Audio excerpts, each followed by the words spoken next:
Hi and hello, Chris here. Welcome back to my channel. Thanks for stopping by. I do appreciate it. In today's case, we're actually jumping over to the UK to discuss Peter Bryan. And usually it's the media who nickname killers, but in this case it was Peter. He gave himself the nickname Peckish Pete. And now, before any of you come for me, some people would classify him as a serial killer, some would say not. Either way, this case is really messed up. When I first read about this case, I was shocked and so curious. I mean, did we have a manipulative mastermind who knew how to use his diagnosis as a schizophrenic to get away with murder? Or did this just really highlight the failures of Britain's justice and healthcare system? It could be easily debated, but if it is, remember to be nice and be respectful in the comments down below. Now, let's get into it. So Peter Bryan, he was born in London on October 4th, 1969. He was the youngest of 7 children, and his parents actually migrated from Barbados to the UK. Not much is reported about his early childhood, but from what I could actually find, it sounded pretty normal. Except for the fact that he dropped out of school when he was just 14 years old.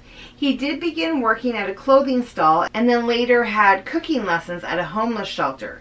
He was 18 years old and he was living in the Flying Angel, which from what I understand is a kind of a place like a hostel.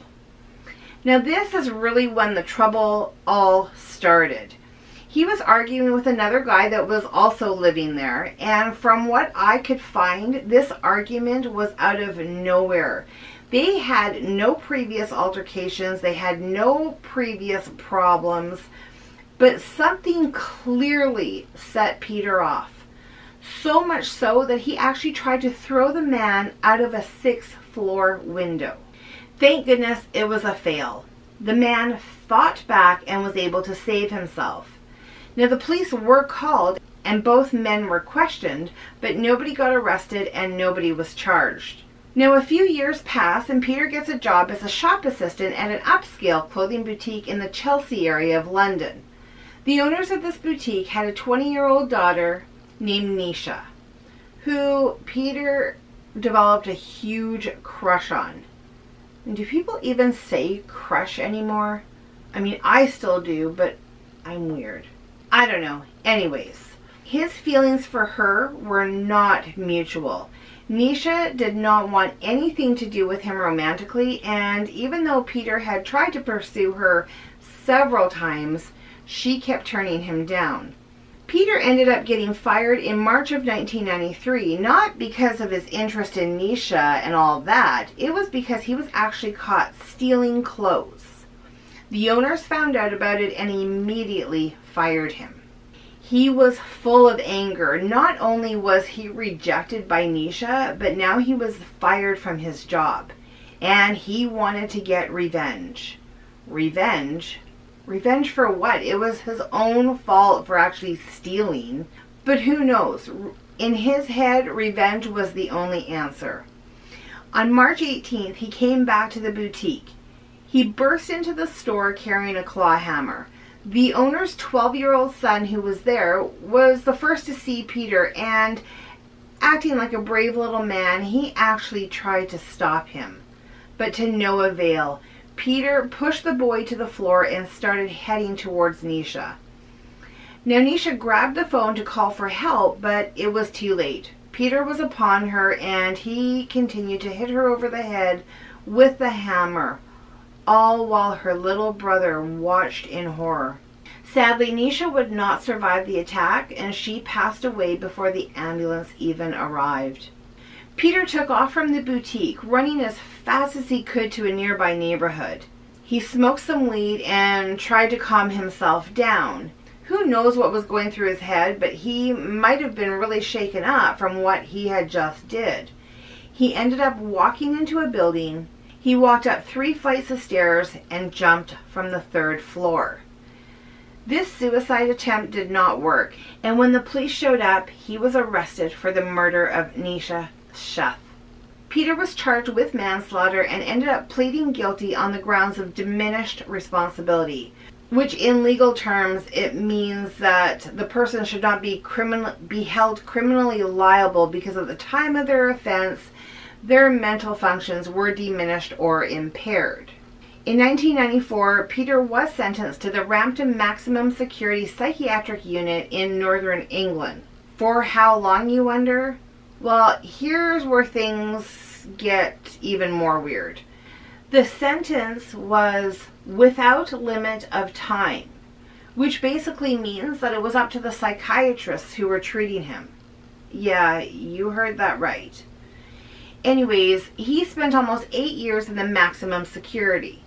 During the first few years, the doctors would say he was unpredictable, he was dangerous, an extreme risk to others. But over the years, their opinions changed. Was he really getting better, or was he learning how to manipulate the doctors?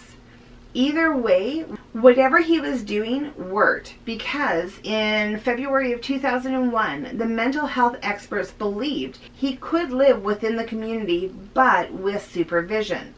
So now Peter was moved to the John Howard Centre in Hackney, East London. Now typically, a patient that goes there and stays would be required to stay there for a full 2 years in order to transition. But that's not the case with good old Peter. Nope. His doctors were so convinced of his improved progress, so much so that he was only required to stay there for 6 months. Now it had been 9 years since the murder of Nisha, and now Peter, with the help of his doctors and social workers, would be approved to go move into the Riverside Hostel, a very low security facility in North London. He was given a key and he could come and go as he pleased. It didn't last long. Peter got into trouble. He got caught giving a young 16-year-old girl raspberries on her stomach. And if you don't know what raspberries are, well, it's typically done on babies. It's where you put your mouth on the tummy and you blow air and it makes the funny sounds. Anyway, the knowledge of this really pissed off the girl's parents. They considered it sexual harassment and began to threaten him. Now, I couldn't find what kind of threats were given, whether it was harmful against him or legal threats. I couldn't find confirmation. But because of these threats, Peter's doctors, concerned for his safety, put in for another transfer. In 2003, the doctors appealed that Peter had continued improvement and did not present any major risks. So with all the good words about Peter, he was approved to be transferred into the Newham General Hospital. He would be under the care of a psychiatrist who, might I add, had zero experience working with a killer, and a social worker who had only been working for a few months and had zip experience with mental health patients. Fantastic care. Peter once again was allowed to come and go as he wanted. In 2004, this social worker of his, who had zero experience, actually started initiating a petition stating that Peter should be moved again, this time into an even lower support accommodation. This social worker stated that he had no further concerns about Peter. Peter was all cured. Unfortunately, this petition worked, and Peter was allowed to move into the Topaz ward of Newham General Hospital. And this ward, it pretty much had no supervision whatsoever, and he was officially a voluntary patient. 3 hours after this transfer, 3 hours after this transfer happened, Peter headed out into the world.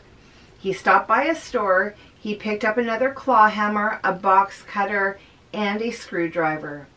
And then he headed over to his friend's place, Bryan Cherry. Bryan Cherry was 43 years old. He had very few friends. He was considered a little bit of a loner, but you know, he was a pretty nice guy from what I could tell. A short time later, Nicola, one of Bryan's neighbors, went over and let herself in after hearing complaints of screaming coming from Bryan's place. She opened the store and the smell of cleaning supplies overwhelmed her. Peter walked into the hallway very casually. He wasn't wearing a shirt and he was holding a knife. Peter just said, "Bryan is dead." At first, Nicola did not believe him, so she actually walked past him and went into the living room. She stood in horror as she saw her friend, Bryan Cherry, naked on the floor. She knew immediately he was dead because his body had been dismembered. She took off from the place, ran back to her place, and called the police. When the police arrived, they walked into what looked like a scene from a horror movie. Bryan Cherry was laying in a pool of blood, and both his arms had been removed as well as one of his legs. They found Peter in the kitchen holding a knife and covered in blood. And what's even worse, the police noticed that there was a cutting board beside Peter. There was some meat, there was blood, and there was clumps of hair on it. On the stove was a hot frying pan with meat and butter inside. Peter just said, quote, "I ate his brain with butter. It was really nice," end quote. It was later confirmed that it was indeed the brain. After the investigation, it was noted that Bryan Cherry had been hit in the head by the hammer at least 24 times. His head had also been partially cut off.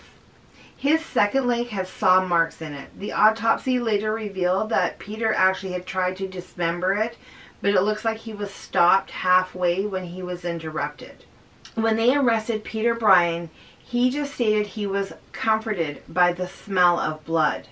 While in the Pentonville jail, he told a member of the staff that he wanted to kill a prison guard and eat someone's nose. The guards actually had to use riot shields when unlocking his cell for their own safety.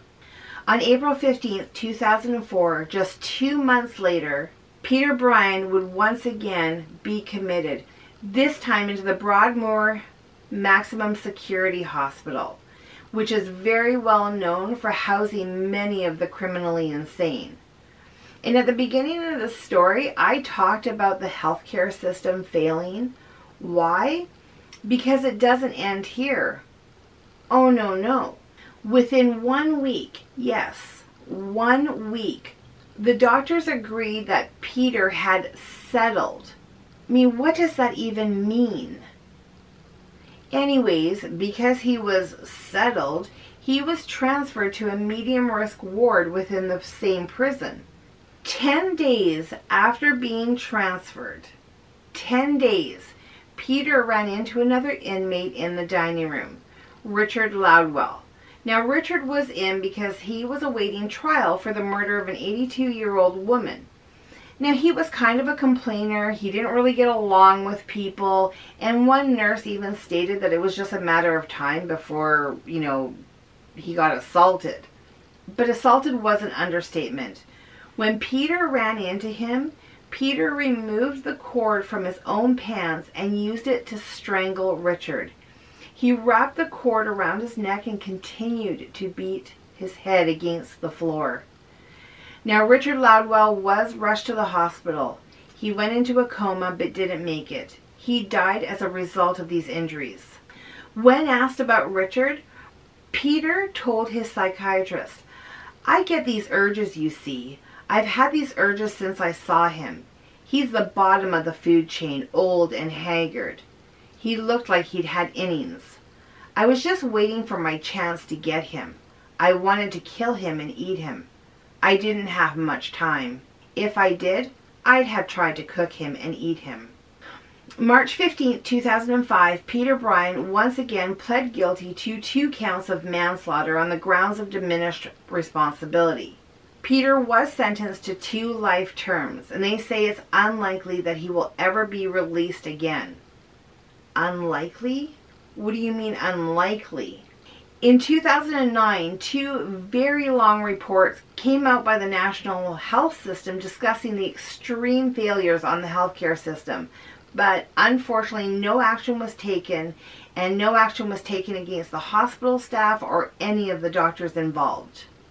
Peter Bryan still resides at the Broadmoor facility, and he will stay there for the rest of his days. Or will he? And that's it for today's case. What do you guys think? Now, do you guys think he was a master manipulator and used his diagnosis to get away with stuff? Or was there a major fail in the healthcare system? I'd like to hear your thoughts and opinions in the comment section down below. And thank you so much for watching. If you like this content and you haven't already, why don't you hit that little subscribe button on the way out? It's always appreciated. Please be well and stay safe. Until next time.